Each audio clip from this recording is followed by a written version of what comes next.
उत्तराखंड में आफत की बारिश ने कई क्षेत्रों को प्रभावित किया है। प्रदेश में हुए भूस्खलन से लोगों का जनजीवन अस्त व्यस्त है। सड़कें टूट जाने से यातायात व्यवस्था चौपट पड़ी है।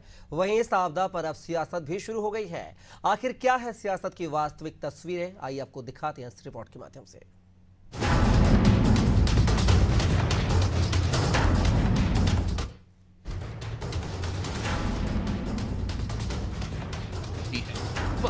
सत्ता पक्ष पर कई सवाल, वहीं सत्ता पक्ष भी विपक्ष पर जमकर पलटवार कर रहे हैं।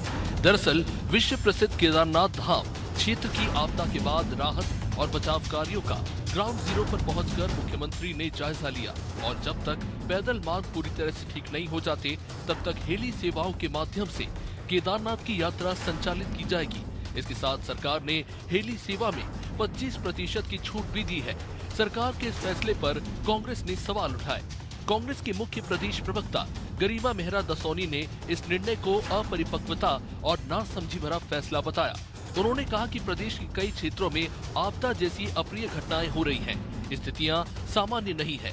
राज्य के कई जिले आपदा ग्रसित हैं। इन सब के बीच केदारनाथ यात्रा का फिर से संचालन करने के निर्णय से सरकारी तंत्र की गंभीरता प्रतीत होती है। ऐसा लगता है कि राज्य सरकार कंफ्यूज्ड है।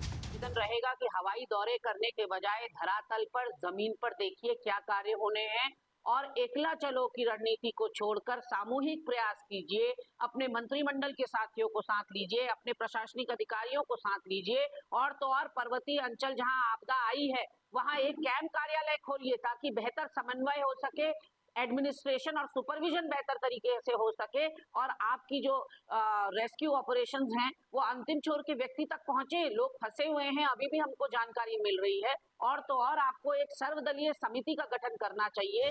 कांग्रेस के आरोपों पर पलटवार करते हुए बीजेपी प्रदेश प्रवक्ता सुनीता विद्यार्थी ने कहा कि सीएम धामी कांग्रेस की समझ से बाहर है। सीएम धामी लगातार विभागों की समीक्षा बैठक कर रहे हैं। आपदा प्रभावित क्षेत्र का दौरा कर अधिकारियों के साथ आपसी समन्वय बना रहे हैं। कांग्रेस प्रदेश अध्यक्ष यात्रा का ढोंग करते हैं और अगर वो यात्रा का ढोंग भी कर रहे हैं तो उन्हें जनता के बीच जाकर उनकी सहायता करनी चाहिए। लेकिन आपदा के समय विपक्ष हमेशा नदारद ही रहता है। तो देखिए, धामी जी को धाकड़ धामी ऐसे ही नहीं बोला जाता, उनके कार्य भी धाकड़ हैं और वो कांग्रेस कि मैंने जैसे पहले कहा कि समझ से बाहर है। करण महाराज जी को मेरी सलाह है कि जिस प्रकार से आपने वहां पे यात्रा का ढोंग किया, चाहे वो चुनावी रणनीति थी, अरे चुनावी रणनीति बनाकर ही पहुंचिए तो सही। वहां पे केदार घाटी का ही आपने मुद्दा उठाया था तो वहां पे जाके लोगों की मदद करें। इस वक्त हमारे जनता को, हमारे लोगों को, हमारे परिवारों को सख्त जरूरत है जनप्रतिनिधियों की। भाजपा तो अपना जो है वो हर जगह पे कार्य कर रही है, लेकिन विपक्ष जो है हर जगह ऐसी आपदा के समय पे नदारद मिलता है। भले ही उत्तराखंड में आपदा पर जमकर सियासत हो रही हो, बावजूद इसके सरकारी तंत्र पूरी गंभीरता से राहत और बचाव कार्यों की कवायद में जुटा है। ऐसे में अब देखना होगा कि आपदा के हालात सामान्य होने तक आखिर पक्ष विपक्ष की सियासत का सियासी पारा और कितना हाई होने वाला है। देहरादून से अनादि टीवी के लिए सोनू सिंह की रिपोर्ट।